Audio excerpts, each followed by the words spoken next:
Thank you very much. Very much appreciated.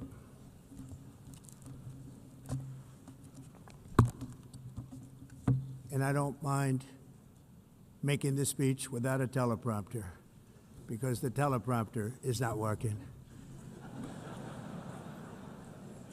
I feel very happy to be up here with you nevertheless, and that way you speak more from the heart.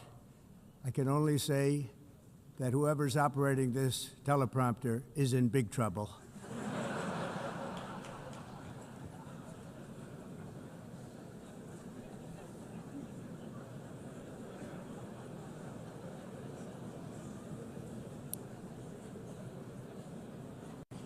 Hello, Madam First Lady. Thank you very much for being here. And Madam President, Mr. Secretary General, First Lady of the United States, distinguished delegates, ambassadors, and world leaders. 6 years have passed since I last stood in this grand hall and addressed a world that was prosperous and at peace in my first term. Since that day, the guns of war have shattered the peace I forged on 2 continents. An era of calm and stability gave way to one of the great crises of our time. And here in the United States, 4 years of weakness, lawlessness, and radicalism under the last administration delivered our nation into a repeated set of disasters. 1 year ago, our country was in deep trouble, but today, just 8 months into my administration, we are the hottest country anywhere in the world, and there is no other country even close. America is blessed with the strongest economy, the strongest borders, the strongest military, the strongest friendships, and the strongest spirit of any nation on the face of the earth. This is indeed the golden age of America.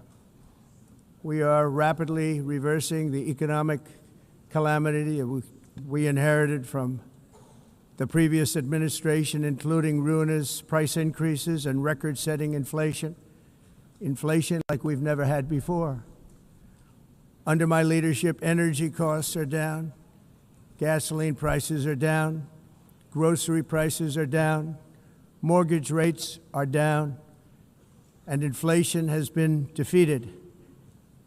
The only thing that's up is the stock market, which just hit a record high. In fact, it hit a record high 48 times in the last short period of time. Growth is surging, manufacturing is booming. The stock market, as I said, is doing better than it's ever done. And all of you in this room benefit by that. Almost everybody. And importantly, workers' wages are rising at the fastest pace in more than 60 years. And that's what it's all about, isn't it? In 4 years of President Biden, we had less than $1 trillion of new investment into the United States. In just 8 months since I took office, we have secured commitments and money already paid for $17 trillion. Think of it, 4 years, less than $1 trillion, 8 months, much more than $17 trillion is being invested in the United States, and it's now pouring in from all parts of the world. We've implemented the largest tax cuts in American history and the largest regulation cuts in American history, making this once and again the best country on earth to do business. And many of the people in this room are investing in America, and it's turned out to be an awfully good investment during this 8-month period. In my first term, I built the greatest economy in the history of the world. We had the best economy ever, history of the world. And I'm doing the same thing again, but this time it's actually much bigger and even better. The numbers far surpass my record-setting first term. On our southern border, we have successfully repelled a colossal invasion. And for the last 4 months, and that's 4 months in a row, the number of illegal aliens admitted and entering our country has been 0. Hard to believe. because if you look back just a year ago, it was millions and millions of people pouring in from all over the world, from prisons, from mental institutions, drug dealers. All over the world they came. They just poured into our country with the ridiculous open border policy of the Biden administration. Our message is very simple. If you come illegally into the United States, you're going to jail, or you're going back to where you came from, or perhaps even further than that. You know what that means. I want to thank the country of El Salvador for the successful and professional job they've done in receiving and jailing so many criminals that entered our country. And it was under the previous administration that the number became record-setting, and they're all being taken out. We have no choice. And other countries have no choice, because other countries are in the exact same situation with immigration. It's destroying your country, and you have to do something about it. On the world stage, America is respected again like it has never been respected before. You think about 2 years ago, 3 years ago, 4 years ago, or 1 year ago, we were a laughingstock all over the world. At the NATO summit in June, virtually all NATO members formally committed to increase defense spending, at my request, from 2% to 5% of GDP, making our alliance far stronger and more powerful than it was ever before. In May, I traveled to the Middle East to visit my friends and rebuild our partnerships in the Gulf and those valued relationships with Saudi Arabia, Qatar, and the UAE, and other countries are now, I believe, closer than ever before.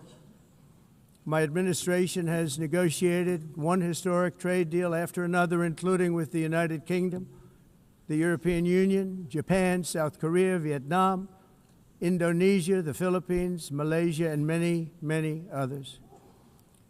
Likewise, in a period of just 7 months, I have ended 7 unendable wars. They said they were unendable. You're never going to get them solved. Some were going for 31 years, 2 of them, 31, think of it, 31 years. One was 36 years. One was 28 years. I ended 7 wars. And in all cases, they were raging with countless thousands of people being killed. This includes Cambodia and Thailand, Kosovo and Serbia, the Congo and Rwanda, a vicious, violent war that was, Pakistan and India, Israel and Iran, Egypt and Ethiopia, and Armenia and Azerbaijan. It included all of them. No president or prime minister, and for that matter, no other country has ever done anything close to that. And I did it in just 7 months. It's never happened before. There's never been anything like that. I'm very honored to have done it. It's too bad that I had to do these things instead of the United Nations doing them. And sadly, in all cases, the United Nations did not even try to help in any of them.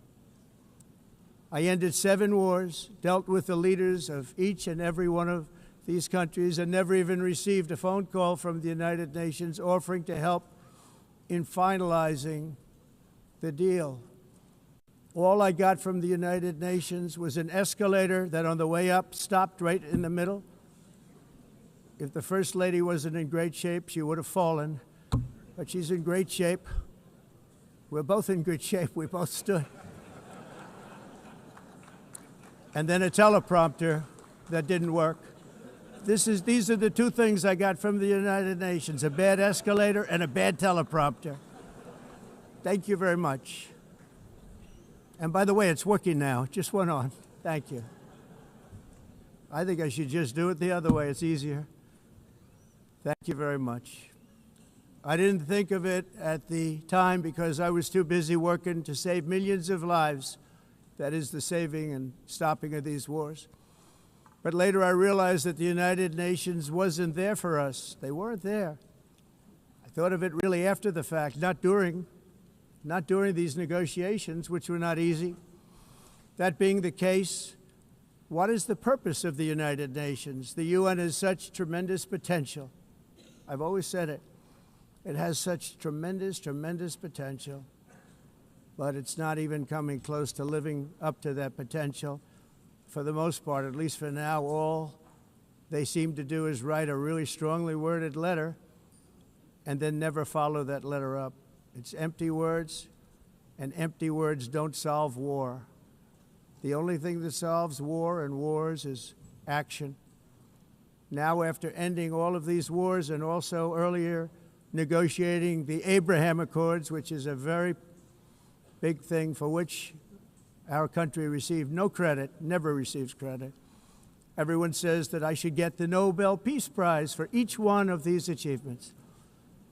But for me, the real prize will be the sons and daughters who live to grow up with the mothers and fathers, because millions of people are no longer being killed in endless and unglorious wars. What I care about is not winning prizes, it's saving lives. We saved millions and millions of lives with the 7 wars. And we have others that we're working on, and you know that.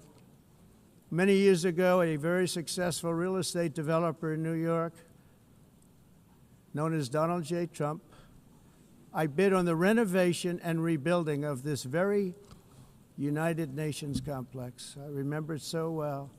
I said at the time that I would do it for $500 million, rebuilding everything. It would be beautiful. I used to talk about, I'm going to give you marble floors. They're going to give you terrazzo. I'm going to give you the best of everything. You're going to have mahogany walls. They're going to give you plastic. But they decided to go in another direction, which was much more expensive at the time, and which actually produced a far inferior product. And I realized that they did not know what they were doing when it came to construction, and that their building concepts were so wrong, and the product that they were proposing to build was so bad and so costly. It was going to cost them a fortune. And I said, and wait till you see the overruns. Well, I turned out to be right. They had massive cost overruns and spent between $2 and $4 billion on the building and did not even get the marble floors that I promised them. You walk on terrazzo. Do you notice that? As far as I'm concerned, frankly, looking at the building and getting stuck on the escalator, they still haven't finished the job. They still haven't finished. That was years ago.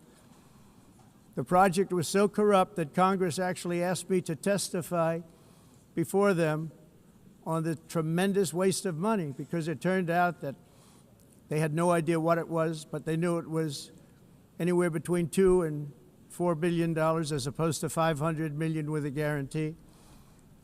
But they had no idea, and I said it cost much more than $5 billion. Unfortunately, many things in the United Nations are happening just like that, but on an even much bigger scale, much, much bigger. Very sad to see. Whether the UN can manage to play a productive role, I've come here today to offer the hand of American leadership and friendship to any nation in this assembly that is willing to join us in forging a safer, more prosperous world. And it's a world that we'll be much happier with. A dramatically better future is within our reach.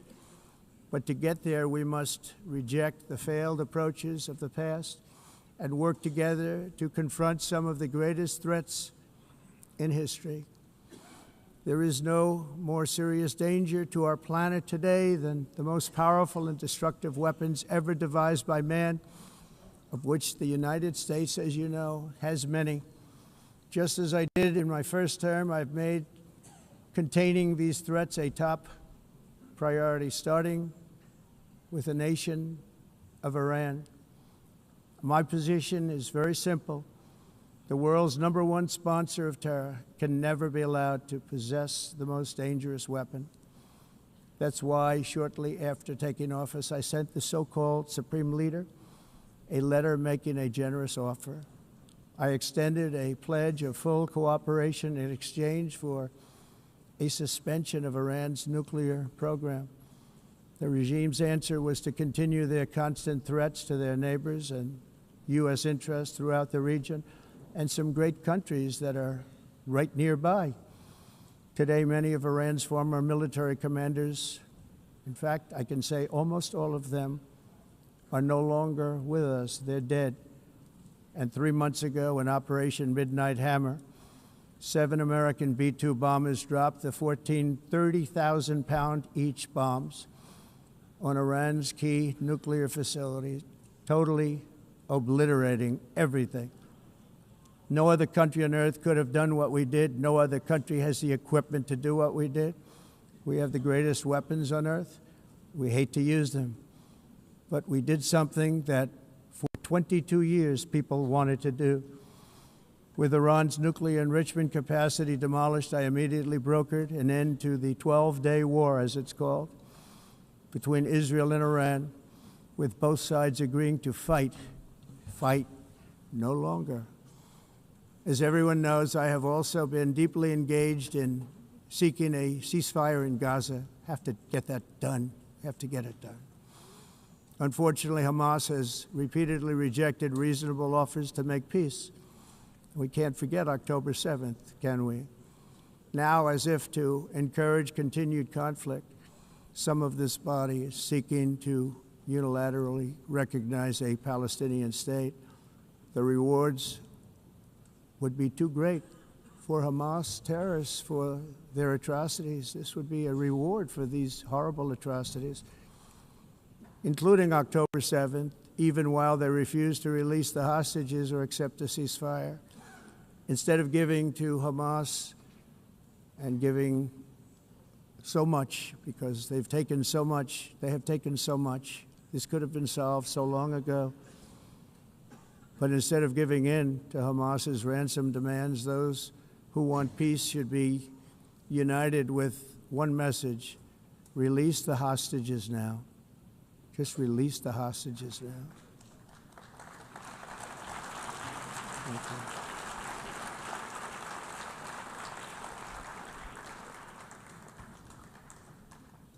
Thank you. As we have got to come together, and we will come together, got to get it done. We have to stop the war in Gaza immediately. We have to stop it. We have to get it done. We have to negotiate, immediately have to negotiate peace. We got to get the hostages back. We want all 20 back. We don't want 2 and 4. As you know, I got, along with Steve Witkoff and others that helped us, Marco Rubio, we got most of them back. We were involved in all of them. But I always said the last 20 are going to be the hardest, and that's exactly what happened.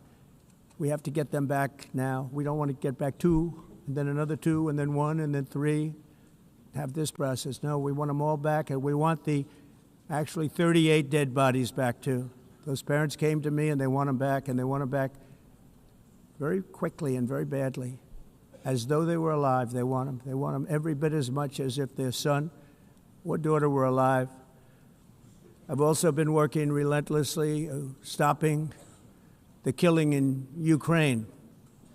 I thought that would be, of the 7 wars that I stopped, I thought that would be the easiest because of my relationship with President Putin, which had always been a good one. I thought that was going to be the easiest one. But you know, in war, you never know what's going to happen. There are always lots of surprises, both good and bad. Everyone thought Russia would win this war in 3 days. But it didn't work out that way. It was supposed to be just a quick little skirmish. It's not making Russia look good. It's making them look bad. No matter what happens from here on out, this was something that should have taken a matter of days, certainly less than a week. And they've been fighting for 3.5 years and killing anywhere from 5,000 to 7,000 young soldiers, mostly soldiers, on both sides, every single week, from 5,000 to 7,000 dead young people, and some in cities, much smaller numbers, where rockets are shot, where drones are dropped. This war would never have started if I were president. This was a war that should have never happened. It shows you what leadership is, what bad leadership can do to a country. Look what happened to the United States, and look where we are right now in just a short period of time. The only question now is how many more lives will be needlessly lost on both sides. China and India are the primary funders of the ongoing war by continuing to purchase Russian oil. But inexcusably, even NATO countries have not cut off much Russian energy and Russian energy products, which, as you know, I found out about 2 weeks ago, and I wasn't happy. Think of it. They're funding the war against themselves. Who the hell ever heard of that one? In the event that Russia is not ready to make a deal to end the war, then the United States is fully prepared to impose a very strong round of powerful tariffs, which would stop the bloodshed, I believe, very quickly. But for those tariffs to be effective, European nations, all of you are gathered here right now, would have to join us in adopting the exact same measures. I mean, you're much closer to this. We have an ocean in between. You're right there. And Europe has to step it up.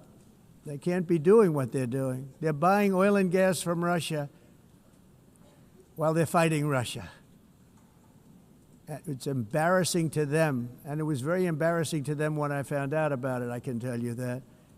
They have to immediately cease all energy purchases from Russia. Otherwise, we're all wasting a lot of time. So I'm ready to discuss this. We're going to discuss it today with the European nations, all gathered here. I'm sure they're thrilled to hear me speak about it, but that's the way it is. I like to speak my mind and speak the truth. As we seek to reduce the threat of dangerous weapons today, I'm also calling on every nation to join us in ending the development of biological weapons once and for all. And biological is terrible, and nuclear is even beyond, and we include nuclear in that. We want to have a cessation of the development of nuclear weapons. We know, and I get to view it all the time. Sir, would you like to see? And I look at weapons that are so powerful that we just can't ever use them. If we ever use them, the world literally might come to an end. There would be no United Nations to be talking about. There would be no nothing. Just a few years ago, reckless experiments overseas gave us a devastating global pandemic. Yet despite that worldwide catastrophe, many countries are continuing extremely risky research into bioweapons and man-made pathogens. This is unbelievably dangerous. To prevent potential disasters, I'm announcing today that my administration will lead an international effort to enforce biological weapons convention, which is going to be meeting with the top leaders of the world by pioneering an AI verification system that everyone can trust. Hopefully the UN can play a constructive role, and it will also be one of the early projects under AI. Let's see how good it is, because a lot of people are saying it could be one of the great things ever, but it also can be dangerous, but it can be put to tremendous use and tremendous good, and this would be an example of that. Not only is the UN not solving the problems it should, too often, it's actually creating new problems for us to solve. The best example is the #1 political issue of our time, the crisis of uncontrolled migration. It's uncontrolled. Your countries are being ruined. The United Nations is funding an assault on Western countries and their borders. In 2024, the UN budgeted $372 million in cash assistance to support an estimated 624,000 migrants journeying into the United States. Think of that. The UN is supporting people that are illegally coming into the United States, and then we have to get them out. The UN also provided food, shelter, transportation, and debit cards to illegal aliens. Can you believe that? On the way to infiltrate our southern border. Millions of people came through that southern border. Just a year ago, millions and millions of people were pouring in, 25 million altogether over the 4 years of the incompetent Biden administration. And now we have it stopped, totally stopped. In fact, they're not even coming anymore because they know they can't get through. But what took place is totally unacceptable. The UN is supposed to stop invasions, not create them and not finance them. In the United States, we reject the idea that mass numbers of people from foreign lands can be permitted to travel halfway around the world, trample our borders, violate our sovereignty, cause unmitigated crime, and deplete our social safety net. We have reasserted that America belongs to the American people, and I encourage all countries to take their own stand in defense of their citizens as well. You have to do that because I see it. I'm not mentioning names. I see it, and I can call every single one of them out. You're destroying your countries. They're being destroyed. Europe is in serious trouble. They've been invaded by a force of illegal aliens like nobody's ever seen before. Illegal aliens are pouring into Europe. Nobody is ever, and nobody's doing anything to change it, to get them out.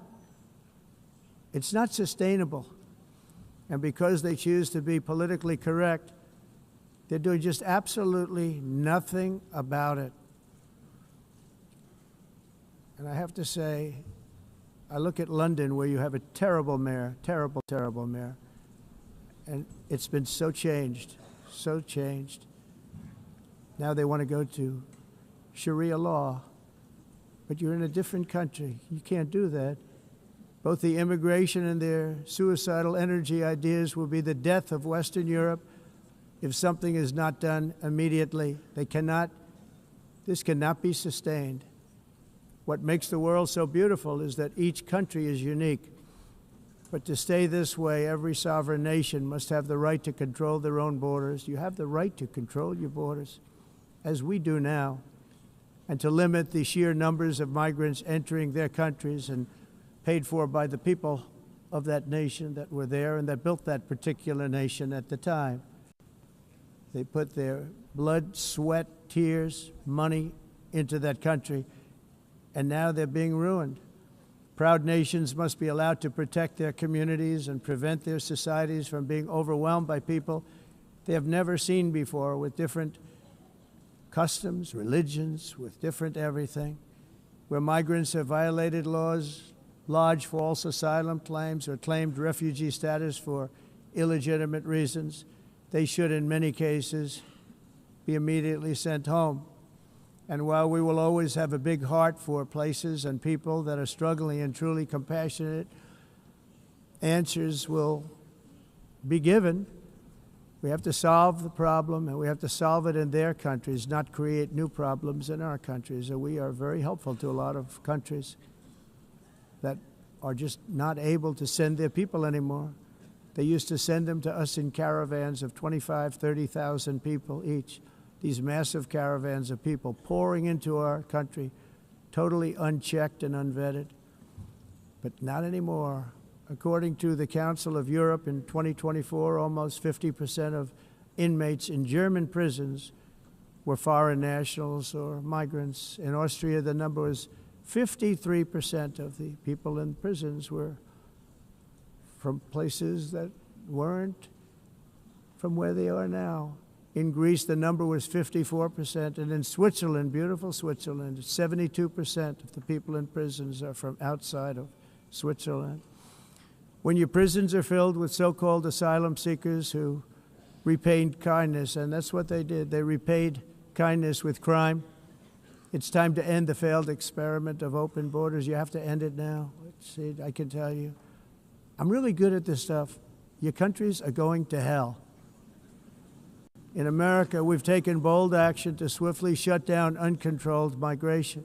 Once we started detaining and deporting everyone who crossed the border and removing illegal aliens from the United States, they simply stopped coming. They're not coming anymore. We're getting a lot of credit, but they're not coming anymore.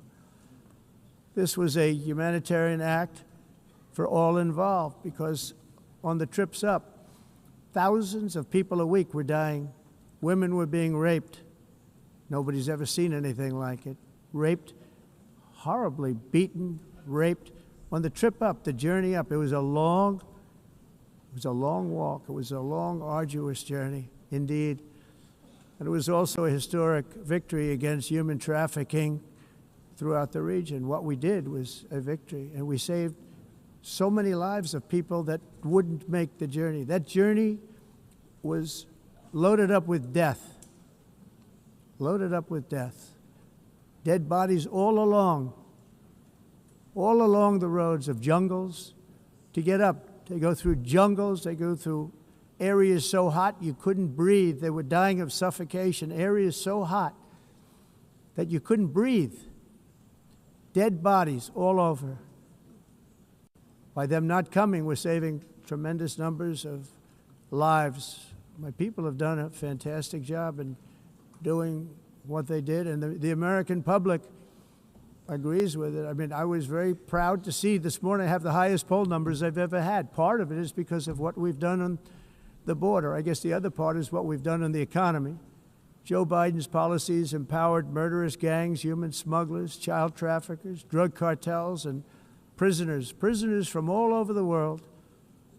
The previous administration also lost nearly 300,000 children. Think of that. They lost more than 300,000 children, little children, who were trafficked into the United States on the Biden watch, many of whom have been raped, exploited, and abused, and sold.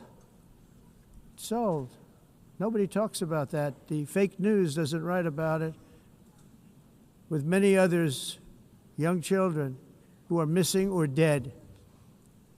And we found a lot of these children, and we're sending them back, and we've been sending them back to their parents. They said, nobody knows who they are. They said, where do you come from? And they'll give us a country, and we'll find out, and we'll figure it out, and we'll bring them back to their homes.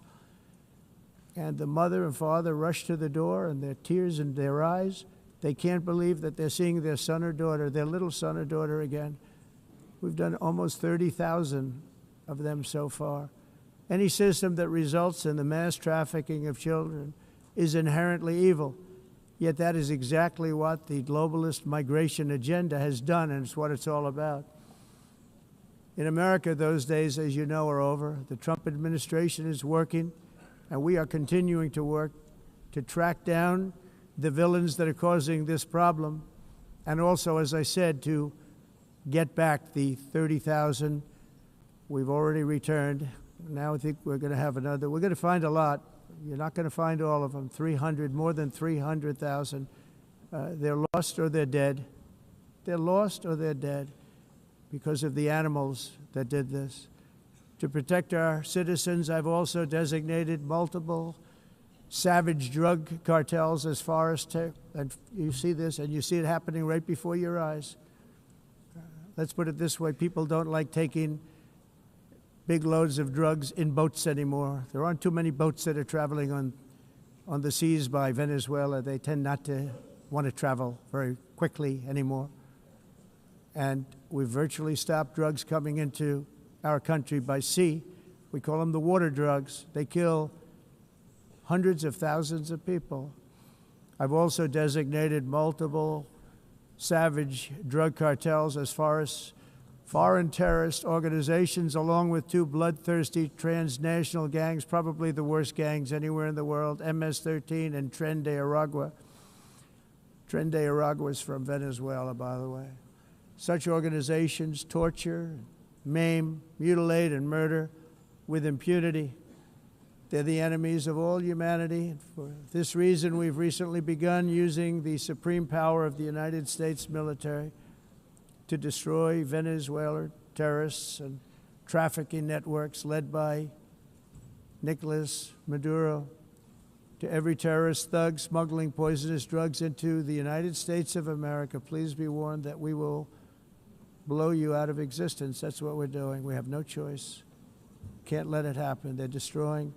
I believe we lost 300,000 people last year to drugs, 300,000.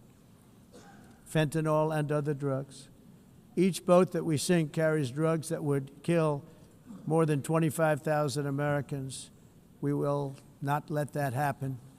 Energy is another area where the United States is now thriving like never before. We're getting rid of the falsely named renewables. By the way, they're a joke. They don't work. They're too expensive. They're not strong enough to fire up the plants that you need to make your country great. The wind doesn't blow. Those big windmills are so pathetic and so bad, so expensive to operate. And they have to be rebuilt all the time, and they start to rust and rot most expensive energy ever conceived, and it's actually energy. You're supposed to make money with energy, not lose money. You lose money, the governments have to subsidize. You can't put them out without massive subsidies. And most of them are built in China, and I give China a lot of credit. They build them, but they have very few wind farms. So why is it that they build them and they send them all over the world, but they barely use them? You know what they use? Coal. They use gas. They use almost anything, but they don't like wind. But they sure as hell like selling the windmills. Europe, on the other hand, has a long way to go, with many countries being on the brink of destruction because of the green energy agenda. And I give a lot of credit to Germany. Germany was being led down a very sick path, both on immigration, by the way, and on energy. They were going green, and they were going bankrupt. And the new leadership came in, and they went back to where they were, with fossil fuel and with nuclear, which is good. It's now safe, and you can do it properly. But they went back to where they were, and they opened up a lot of different plants, energy-producing plants, and they're doing well. I give Germany a lot of credit for that. They've said this is a disaster, what's happening. They were going all green. All green is all bankrupt. That's what it represents. And it's not politically correct. I'll be very badly criticized for saying it, but I'm here to tell the truth. I don't care. It doesn't matter to me. I'm in New York City. I'm feeling a lot safer. Crime, we're getting crime down.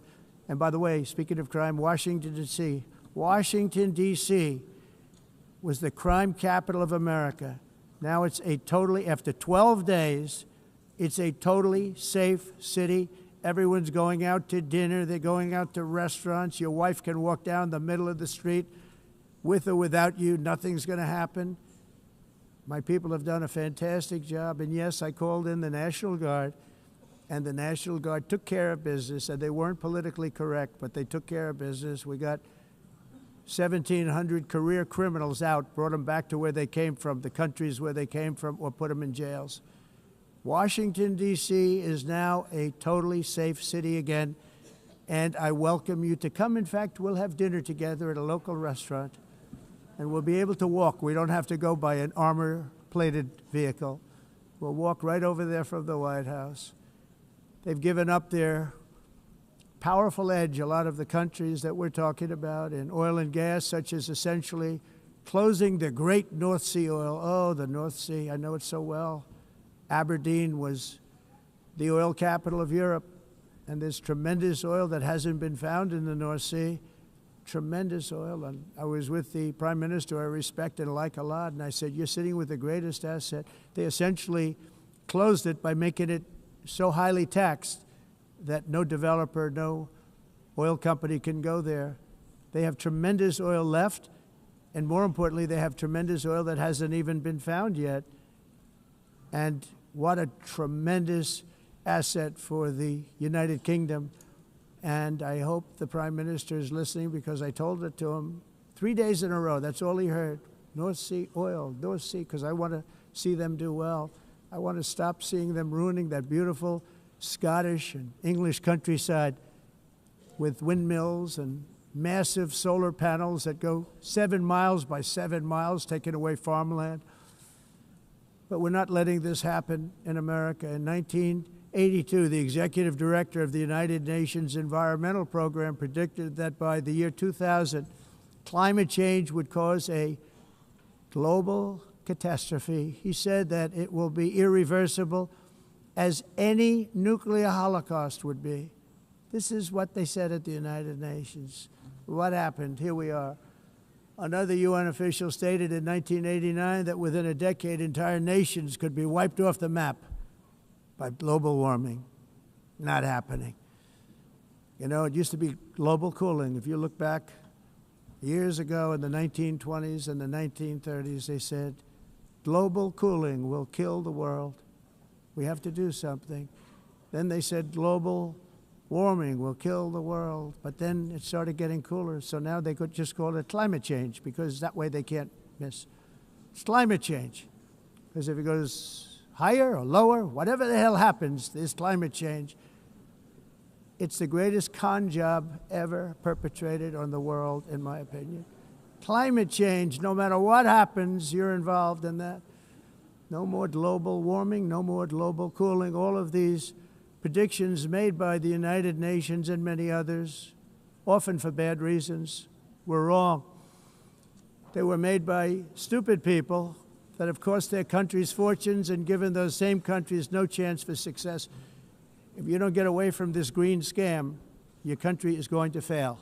And I'm really good at predicting things, you know. They actually said during the campaign they had a hat, the best-selling hat. Trump was right about everything. And I don't say that in a braggadocious way, but it's true. I've been right about everything. And I'm telling you that if you don't get away from the green energy scam, your country is going to fail. And if you don't stop people that you've never seen before, that you have nothing in common with, your country is going to fail. I'm the President of the United States, but I worry about Europe. I love Europe. I love the people of Europe. And I hate to see it being devastated by energy and immigration. This double-tailed monster destroys everything in its wake, and they cannot let that happen any longer. You're doing it because you want to be nice. You want to be politically correct, and you're destroying your heritage. They must take control strongly and immediately of the unmitigated immigration disaster and the fake energy catastrophe before it's too late.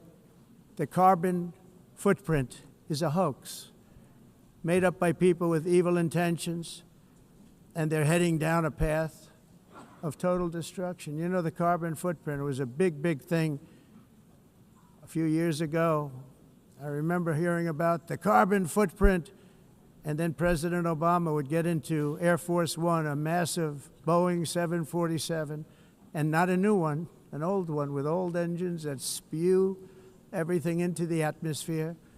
He'd talk about the carbon footprint, we must do so. Then he'd get in and he'd fly from Washington to Hawaii to play a round of golf.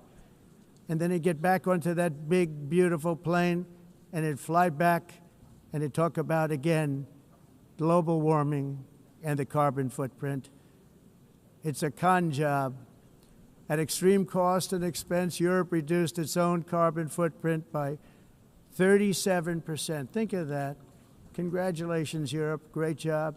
You cost yourself a lot of jobs, a lot of factories closed, but you reduced the carbon footprint by 37%. However, for all of that sacrifice and much more, it's been totally wiped out and then some by a global increase of 54%.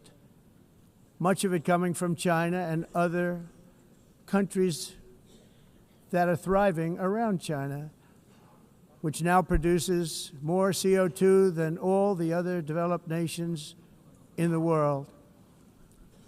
So all of these countries are working so hard on the carbon footprint, which is nonsense, by the way. It's nonsense. You know, it's interesting.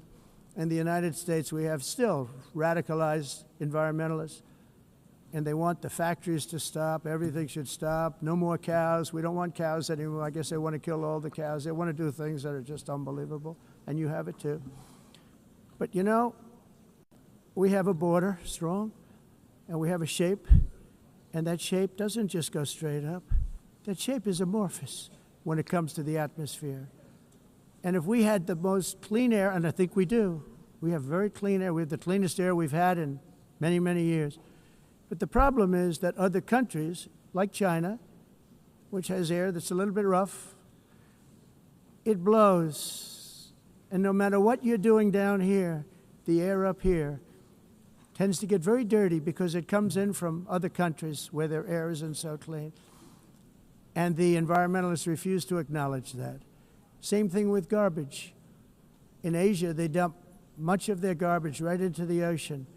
And over about a 1 week and 2 week journey, it flows right past Los Angeles. You've seen it.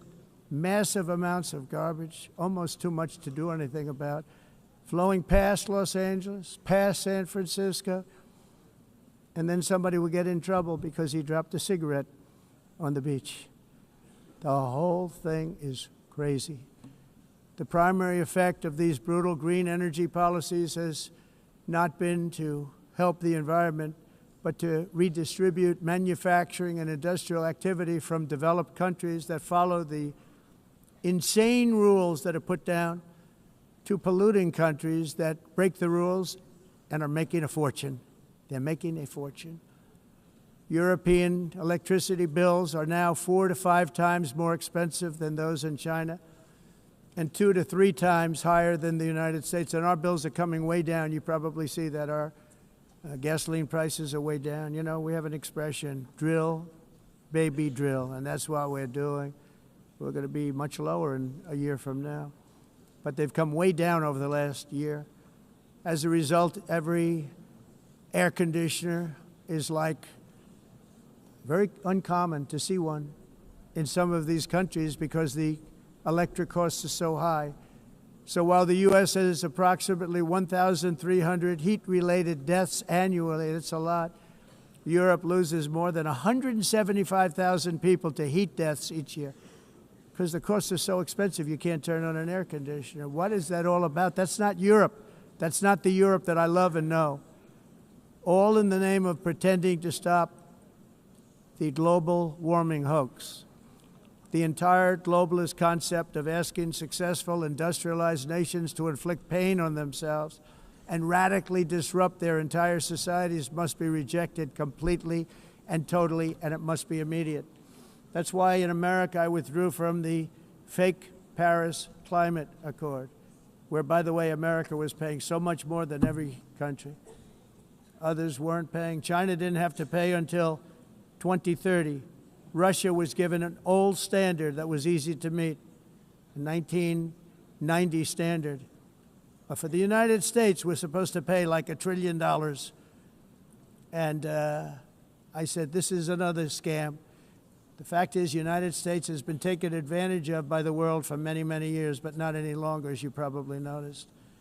I unleashed massive energy production and signed historic executive orders to hunt for oil, but we don't have to do much hunting because we have the most oil of any nation anywhere, oil and gas in the world. And if you add coal, we have the most of any nation in the world. Clean, I call it clean, beautiful coal. You can do things today with coal that you couldn't have done 10 years ago, 15 years. So I have a little standing order in the White House. Never use the word coal, only use the words clean, beautiful coal. Sounds much better, doesn't it? But we stand ready to provide any country with abundant, affordable energy supplies if you need them, when most of you do. We're proudly exporting energy all over the world. We're now the largest exporter. In the United States, we want trade and robust commerce with all nations, everybody. We want to help nations. We're going to help nations. But it must also be fair and reciprocal. The challenge with trade is much the same with climate. The countries that followed the rules, all their factories have been plundered. It's really sad to watch. They've been broken. They've been broken by countries that broke the rules. That's why the United States is now applying tariffs to other countries, and much as these tariffs were for many years applied to us, uncontrollably applied to us. We've used tariffs as a defense mechanism under the Trump administration, including my first term, where hundreds of billions of dollars in tariffs were taken in. And by the way, we had the lowest inflation, and now we have very low inflation. The only thing different is that we have hundreds of billions of dollars flowing into our country. But this is how we will ensure that the system works for everyone and is sustainable into the future. We're also using tariffs to defend our sovereignty and security throughout the world, including against nations that have taken advantage of former U.S. administrations for decades, including the most corrupt, incompetent administration in history, the sleepy Joe Biden administration. Brazil now faces major tariffs in response to its unprecedented efforts to interfere in the rights and freedoms of our American citizens and others, with censorship, repression, weaponization, judicial corruption, and targeting of political critics in the United States. I have a little problem saying this because I must tell you, I was walking in and the leader of Brazil was walking out. We saw him and I saw him, he saw me, and we embraced. And then I'm saying, can you believe I'm going to be saying this in just 2 minutes? But we actually agreed that we would meet next week. We didn't have much time to talk, like about 20 seconds. They were in retrospect, I'm glad I waited because this thing didn't work out too well. But we did talk, we had a good talk, and we agreed to meet next week, if that's of interest. But he seemed like a very nice man, actually. He liked me, I liked him. But if you, and I only do business with people I like. When I don't like them, I don't like them. But we had, at least for about 39 seconds, we had excellent chemistry. It's a good sign. But also in the past, Brazil, can you believe this, unfairly tariffed our nation, but now because of our tariffs, we are hitting them back, and we're hitting them back very hard. As president, I will always defend our national sovereignty and the rights of American citizens. So I'm very sorry to say this, that Brazil is doing poorly and will continue to do poorly. They can only do well when they're working with us. Without us, they will fail, just as others have failed. It's true. Next year, the United States will celebrate the 250th anniversary of our glorious independence, a testament to enduring power and American freedom and spirit. We will also be proudly hosting the 2026 FIFA World Cup, and shortly thereafter, the 2028 Olympics, which is going to be very exciting. I hope you all come.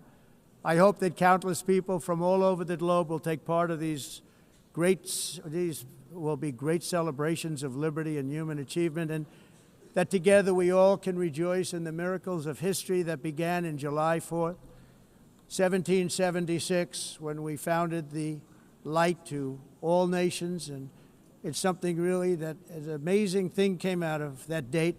It's called the United States of America. In honor of this momentous anniversary, I hope that all countries who find inspiration in our example will join us in renewing our commitment, values, and those values really that we hold so dear. Together, let us defend free speech and free expression. Let us protect religious liberty, including for the most persecuted religion on the planet today. It's called Christianity. And let us safeguard our sovereignty and cherish qualities that have made each of our nations so special, incredible, and extraordinary. In closing, I just want to repeat that immigration and the high cost of so-called green renewable energy is destroying a large part of the free world and a large part of our planet. Countries that cherish freedom are fading fast because of their policies on these two subjects. You need strong borders and traditional energy sources if you are going to be great again. Whether you have come from north or south, east or west, near or far, every leader in this beautiful hall today represents a rich culture, a noble history, and a proud heritage that makes each nation majestic and unique, unlike anything else in human history or any other place on the face of the earth. From London to Lima, from Rome to Athens, from Paris to Seoul, from Cairo to Tokyo and Amsterdam to right here in New York City, we stand on the shoulders of the leaders and legends, generals and giants, heroes and titans who won and built our beloved nations, all of our nations, with their own courage, strength, spirit, and skill. Our ancestors climbed mountains, conquered oceans, crossed deserts, and trekked over wide open plains. They charged into thunderous battles, plunged into grave dangers, and they were soldiers and farmers and workers and warriors and explorers and patriots. They built towns into cities, tribes into kingdoms, ideas into industries, and small islands into mighty empires. You're a part of all of that. They were champions for their people who never gave up and who never, ever gave in. Their values defined our national identities. Their visions forged our magnificent destiny. Everybody in this room is a part of it in your own way. Each of us inherits the deeds and the myths the triumphs, the legacies of our own heroes and founders who so bravely showed us the way. Our ancestors gave everything for homelands that they defended with pride, with sweat, with blood, with life, and with death. Now the righteous task of protecting the nations that they built belongs to each and every one of us. So together let us uphold our sacred duty to our people and to our citizens. Let us protect their borders, ensure their safety, preserve their cultures, treasure, and traditions, and fight, fight, fight for their precious dreams and their cherished freedoms.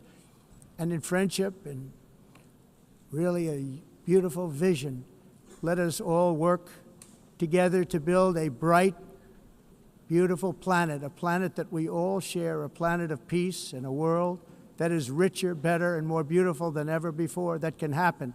It will happen. It will happen, and I hope it can happen and start right now, right at this moment.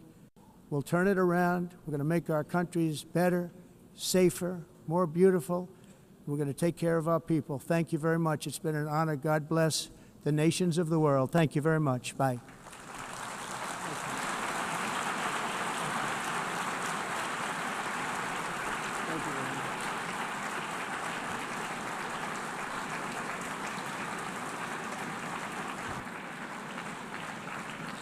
On behalf of the Assembly, I wish to thank the President of the United States,